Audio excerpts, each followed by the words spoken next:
everyone, and welcome to Look Down There, the show where we talk about all the things that we don't talk about. I'm your host, Michelle Amore. Today, my guest is a published fashion and art model and also a highly skilled self-portrait photographer. She loves pushing the boundaries and societal norms when it comes to Black women and the Black female body. In 2019, she created an online photography magazine called Some, which focuses on dark-skinned women of color. So fantastic. Please welcome my guest, all the way from London, Jessica Yupele. Hello, Jess. Hello, Michelle. Thank you for having me. Yes, thank you for having me. Bringing me into your home. Yeah.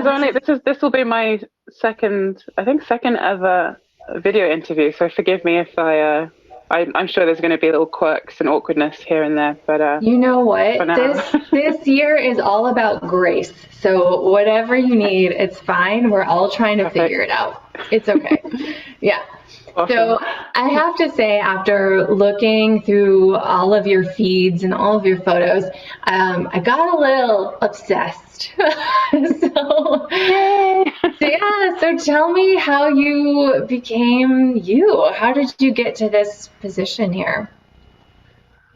Where is the best place to start? I suppose at the beginning. I started modeling in about 2008, and I've always done it alongside other things. So I was also doing my first degree at that time, and I would just do, and I say started modeling, I mean I was taking pictures with photographers I met through a website called Model Mayhem, and they were very amateur. You remember Model Mayhem? I remember. Yes. Are you old enough to remember one model place? Was that a thing for you? Oh my gosh.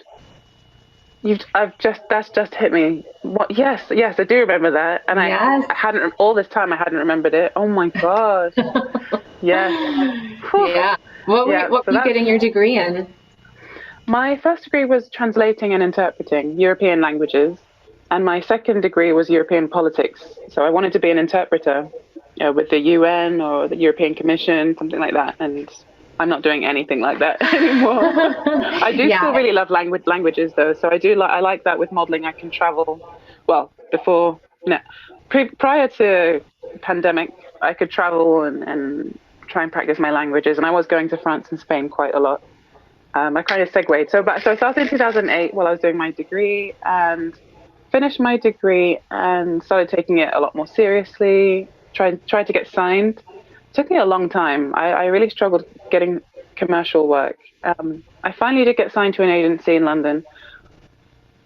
Couldn't get much work though. I think I've just always felt and still feel like I can't quite catch a break. Like I haven't quite achieved what I want to achieve with modeling because various limitations. Predominantly, I would say my skin color, which at times can seem like a cop-out or a cliche, but I actually have been told by agencies that they have their books are closed to ethnic models. They have enough ethnic models, so it is the reason. That said, that it did push me to start modeling on my own, and so because I wanted to create. I actually really love the photography and the creative side of modeling, not just the commercial fashion stuff. So I started taking my own pictures around, this is a bit later, around 2015 or so, 16. I bought a Nikon D3300, started learning to take self-portraits. I was learning my way around a digital camera, and kind of went from there. I was posting a lot, mainly through Instagram, actually. I was promoting myself mainly through Instagram. And then I think I'm trying to think what's changed between 2015 and now. It's been the same. Taking my own pictures, building my craft that way. And I always swore I would never take pictures of other people. I always swore I wanted to be in front of the camera myself. But the idea for Some came along in about 2019, as you mentioned. And I found that I do love photographing women. Maybe men too. I haven't attempted yet, but I love taking pictures of women, and I found that there was a gap for, you haven't even asked me this question yet, but I found that there was a gap for sort of the more artistic, creative, editorial, edgy pictures of darker skinned women of color. All these art magazines that I would covet that you would get at special bookshops and boutiques. They were just full of skinny white women, and I wanted to see myself in them. And I thought, well, I'm going to make it. I'm going to make them myself. Yeah, I mean, like representation is so important, and dealing with these limitations that you were coming up against, these obstacles. I can imagine while you were trying to get more traditional work, like within an agency or going out for jobs like that.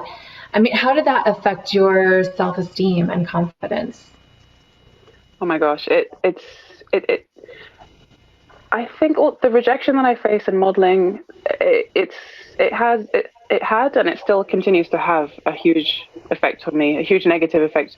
Well, both a huge negative effect in that I constantly feel this sort of imposter syndrome, or that I'm not good enough, or that I'm underachieving, or that I'm being ignored. And then on the other hand, it does push me to create the things that I create, to take the photos that to learn to take the photos that I take now. That kind of self-improvement, I guess, triumph in the face of adversity. But it definitely does, and used to have a huge effect on my confidence. I mean, I tried to be skinny. I would not eat for a long time. I felt like I didn't eat for years trying to be skinny, and I was never skinny enough. And then I got into plus size modeling, and I was never big enough. And I would try and put on weight and still wasn't big enough. So it's definitely that constant trying to show, trying to reinvent yourself constantly, so to be accepted, to be approved, to get your foot in the door. It does take a toll. And people say that you build a thick skin, you need to build a thick skin, and I either that doesn't exist, or I've just never managed to master that. Yeah, I mean, it's so different when it's so personal and it's your body and the way you are naturally. People are telling you it's too much or it's not enough, and that is really hard to. That's really hard to take because it's so easy for us to internalize these negative comments and believe them as truth. Exactly. And yeah, and like you were saying, it's like this imposter syndrome. We have this need for validation, right? Where like you are successful, you are doing good work now and have been, but there's something about someone from the outside coming in and saying, I want you. I want you for this project. Yeah. Right? Yeah. And yeah. You, you put it perfectly. That's exactly it. And there are still times, even now, when I maybe will try and pitch myself to a bigger brand. Like I've written to, who did I write to recently? Who completely ignored me? I think it was Playboy. I wrote to recently. So I'm putting that into the ether. Playboy. Yeah, Playboy. I'm picking it up. I'm picking it up. And yeah. it's completely, and I'm sure they get thousands of emails all the time. So I do need to try again. That's another thing. I'm not very persistent. Things I need to work on are just that self-belief, selling yourself as well, and maybe overselling yourself. And I really don't have that capability or ability to just get knocked down and then try again straight away. Like I'll get knocked down and I'll take it so personally, and I'll just unfollow Playboy on every platform. I don't care about Playboy, and meanwhile I actually really do. I haven't unfollowed you, by the way. Love you, Playboy. Call me. Well, I have a beef with Playboy because I want to know why they can post the things that they can post and I can't post the things that I want to post. I'm pissed off, Playboy. Oh my gosh. I don't know if you're going to be talking about social media and censorship later in the conversation, but I definitely have a lot to say, because lately I have barely been posting on Instagram, which for 5 years was my main platform. I was posting there, and actually over the summer, from March until about June, July, I was posting every single day, just to try and boost numbers, because I felt like my numbers had been stifled for a good couple of years, and they actually started picking up, right? And they actually started picking up until about October, and suddenly it dropped off again. I had some pictures removed, and that was it. and I've not managed to kind of get back up to those numbers. And it was so, I remember I'd done a collaboration with a brand and they wanted to see the insights. I couldn't do a paid partnership thingy connection with them through the app because Instagram had banned me, had taken that feature away from me because I'd had pictures removed. So they saw me as a risky account, or I can't remember however they put it. So I had to go into my analytics myself and look for the numbers and send them. And I remember I actually broke down crying because they were so abysmal. And I remember that day was a Friday, and I just thought, actually, this is not.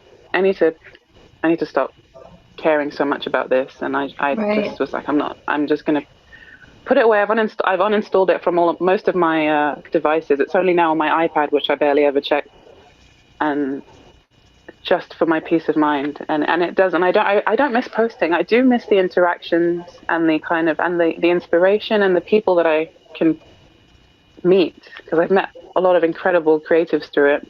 But I don't enjoy the numbers game. No, I am totally with you on that. And like my numbers have just been tanking since the summer, really. And then I'll try to like get them back up. And then they just took another tumble. So I don't know. I don't have the answers. I don't know the secret. I wish I could crack the code. Social media They're is so definitely, cagey. Sorry yeah. to talk to you. No, They're so, I mean, so yeah. it's like social media is one of my biggest stressors. Yeah. And, we were just talking about validation, and it is a form of validation, but it's also business, right? Like it's the Yeah. way that we can hustle and get attention on our brands and our artwork. And so when you take that away, you're not only just taking away, images of our bodies, right? But you're taking away our voice and our platform. So, Exactly. And that's yeah, it's a thing.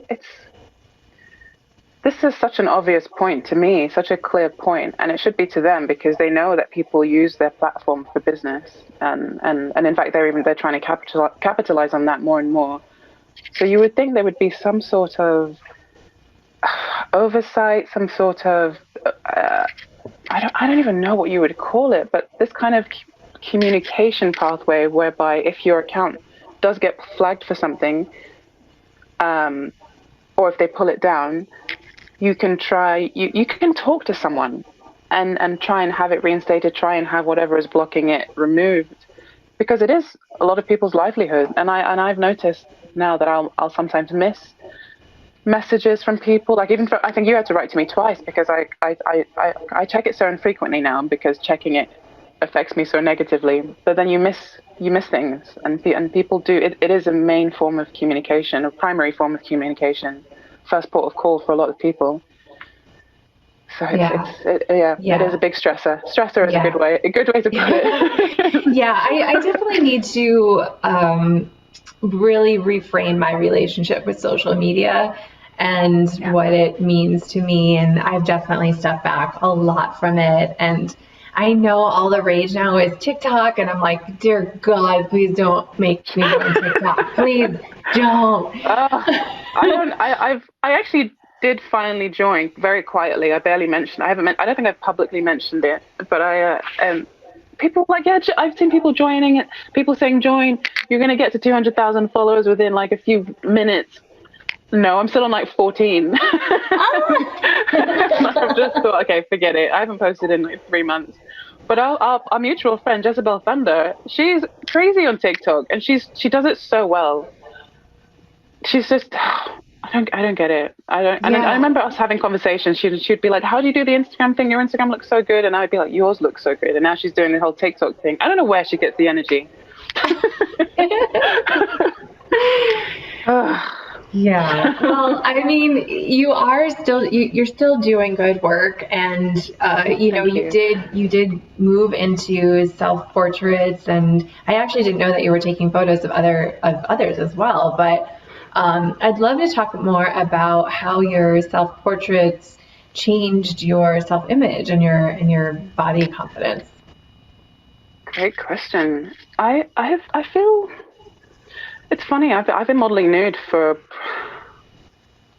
pretty much since I started modeling, so it's about 2008, and I never, even though I've gone through all sorts of sort of journeys and side and what I don't even know what you'd call them. It's not been a straight line. It never is. It never Body is. image wise, right? Yeah, it never is. But I've never felt super self-conscious about my naked body, and even on commercial jobs, be getting changed in between shoots or in between fashion shows, getting changed backstage, and I'd never one of those people who would shy away and be like, oh, who's there? And I always would joke that I had no what's the word?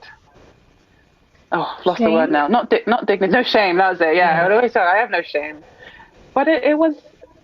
I guess that's right, and I don't know quite where that comes from. It wasn't really in my house growing up an idea of complete self-confidence. My mom was quite a religious household, so we weren't all walking around naked, that kind of thing. I also don't think my mum. There was ever a time when my mum would say, "Oh, cover up, cover up." I dress very boring, so I guess she never has to. I'm sure she probably wouldn't want. She wants me to dress more risky, probably. But with regard to photography, I think learning to take my own pictures has helped in that there's something about seeing yourself through your own eyes than seeing yourself as a model than seeing yourself through somebody else's lens and how they might capture you. And there are hundreds, if not thousands, of awful pictures that have been taken of me by other people that I hope never see the light of day, and some of them actually do. But with me, I think it's learning to. Actually, this is a good way to answer this. I've learned to. I'm able to take the pictures I want to see of myself, rather than hope somebody else will take a picture that I might like and that I might want to see. Now I'm in charge of my image and I'm in charge of the way other people might see me. So I have that control. And I think that's helped my body confidence a lot. Especially now, I'm probably the biggest I've been for a few years. It's not been working out very much and been eating a bit more, and I'm not too mad about it. But I do find now that maybe I'll pose a bit differently, and because I'm taking my own pictures, I have that time to take a shot, check it out, see that I don't really like how that looks. Or in editing, I can maybe edit something in a slightly different way, change the colors of something, maybe. I try not to mess around too much with shape, but I can. It's just that control over the kind of image that is out there. Long way to answer your question. No, I mean, it's impressive because I can barely take a selfie. So I don't understand how you are doing this. If you have any tips for me, what can I do? Oh my God, I'm working on trying to make videos. So I will have some tips for you too. Hey, that would be your TikTok. That's your TikTok. Yes. We figured it out. Oh my gosh. Okay, now you're aware of it. I'm held to it, so I will do that. Yeah. But definitely, it's not easy, I would say, and I do put a lot of work into. I mean, there are lots of self-portrait. I think the rise of platforms like Patreon and OnlyFans there are a lot of creators out there making their own work, taking their own pictures. So there are a lot of people who know their way around a camera, but I do think I'd probably overdo or put too much effort into my self-portrait. Certainly for some things like OnlyFans, I think. But I enjoy it. I enjoy the art of it, and I enjoy the challenge, and I like to be stretched. So I do try and push myself every shoot. Yeah, I mean, I hear what you're saying because, yeah, you could just take any old picture and put it up on OnlyFans and they'd be thrilled, right. But you want to put in a little bit of that extra voice and thought and art behind it. That's the thing that takes it from just an image to art. Exactly. Yeah. And that's why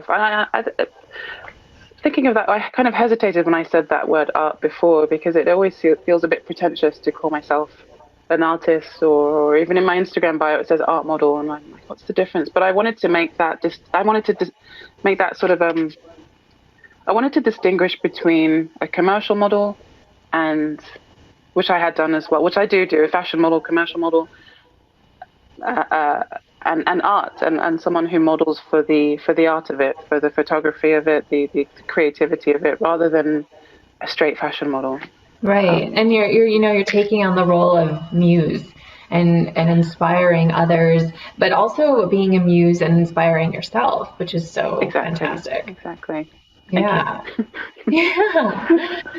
Well, so we talked a little bit about some, so I want to go back to that and talk about how your experience has been with that and like what the reaction has been both from models and from audience.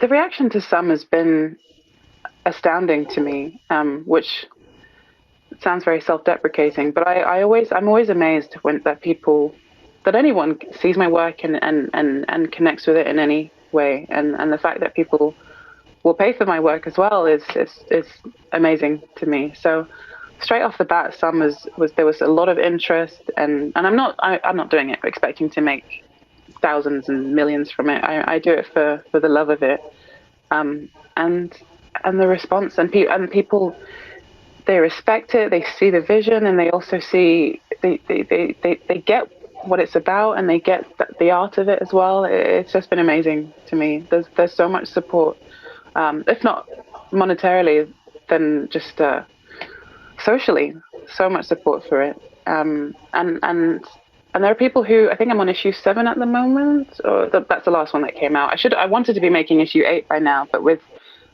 the yo-yoing lockdowns here in the UK, I've not been able to book spaces and go to see models.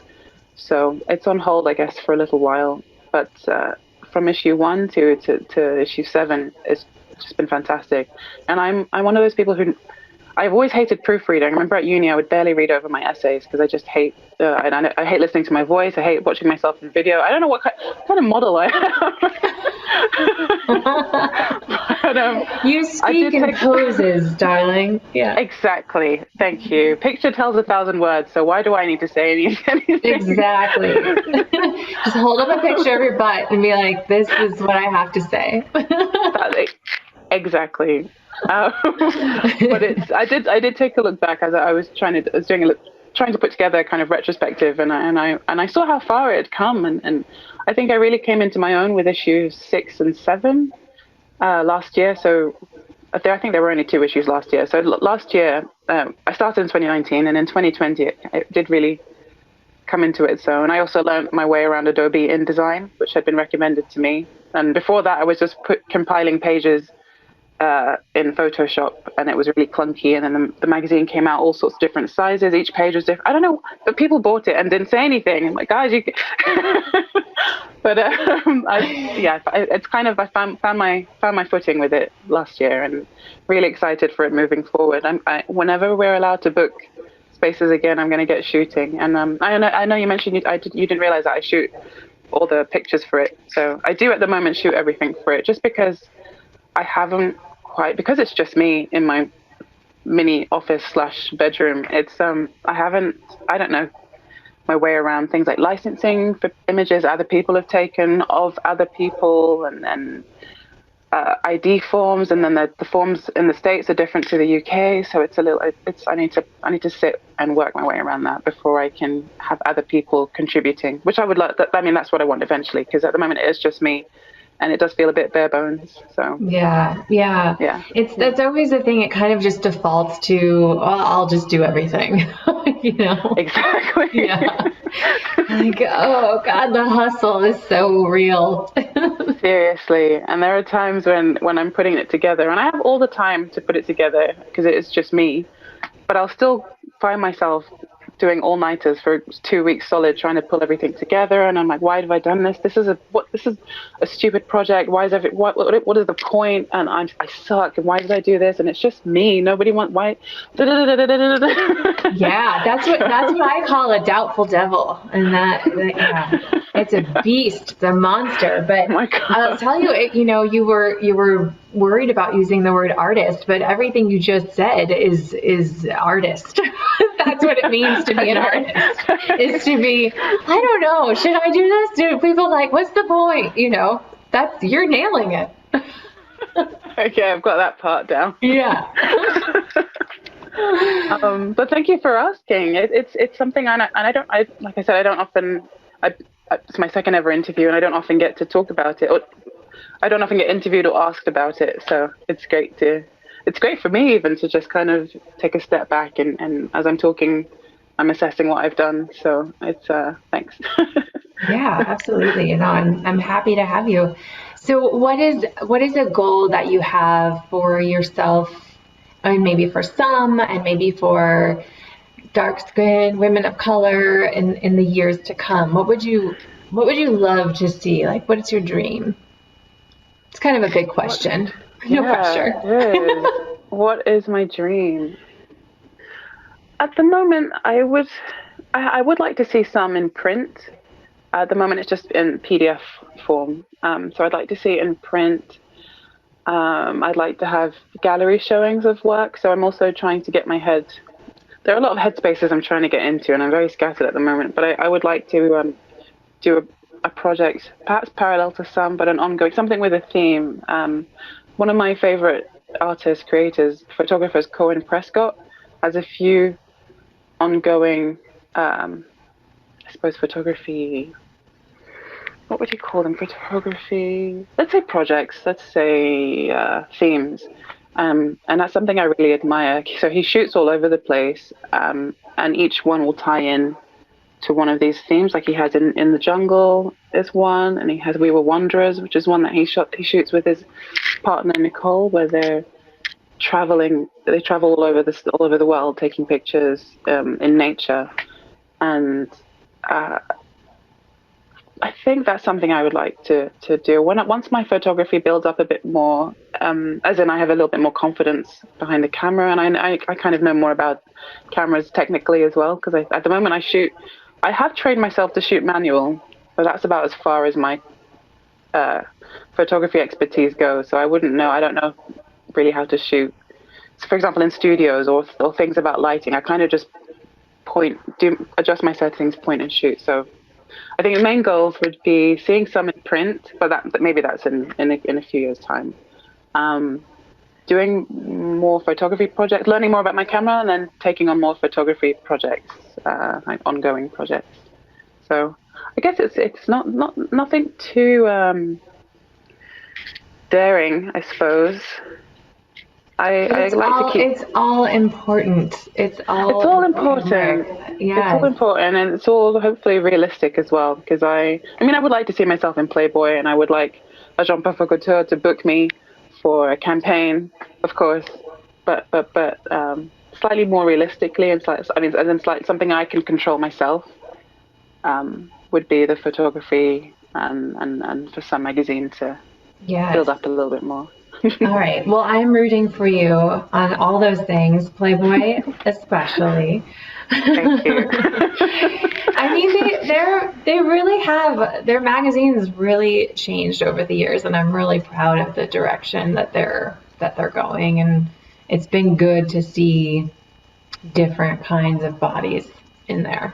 But Exactly. That is one thing definitely I can't really fault them for. They have really taken on the sort of diversity directive, and not in a token way. They've really taken it seriously. They've put the work in. It's not just a random one picture of a lighter skinned black model every 8 months. It's all sorts of colors, shapes, sizes, uh, yeah, whatever I else you can think think of. they I'm had trying to a think of more trans. variety. Yeah, I Right, think they had a exactly. trans woman cover model, right? Like Yes. centerfold. Yeah. That's what it's Yeah. called, Yeah. centerfold. So Sonafil, yes. So they are really kind of putting their money where their mouth is and really investing into this sort of progress, which is great to see. Because I noticed after the recent Black Lives Matter movement, there were a lot of um, brands and magazines or whatever you want to call them, publishing houses who talk the talk but didn't walk the walk in the end, which, I mean, surprise, surprise. But Playboy were doing the work before that, and continue to. So that's one of the Yeah. main reasons. There aren't too many magazines that I am desperate to be in, because a lot of them aren't, they're not diverse and they don't care. But Playboy is one because they've got there's brains behind all the boobies. Yeah, exactly. I like to say wit before tit. Brilliant. Yeah. Brilliant. I was so proud of Yes. myself then with that one, but yours is better. Yeah, so thank you so much for joining me today, Jessica.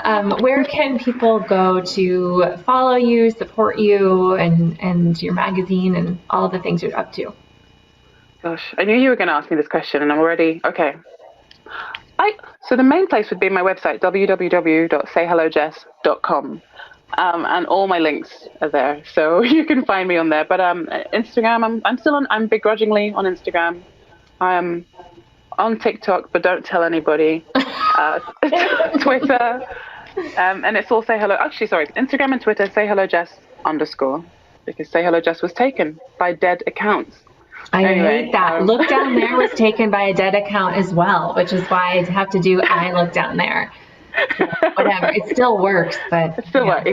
Exactly. Yeah. It should come up, and I don't think I'm shadow banned anymore. Touch wood. Okay, so it should still come up. But if nothing else, sayhellojess.com and find everything Great. there. Perfect. Well, thank you, Jessica. Yes, I'm looking forward to seeing all of your work in this coming year. And now it's time for all of you to spread your legs and spread the love.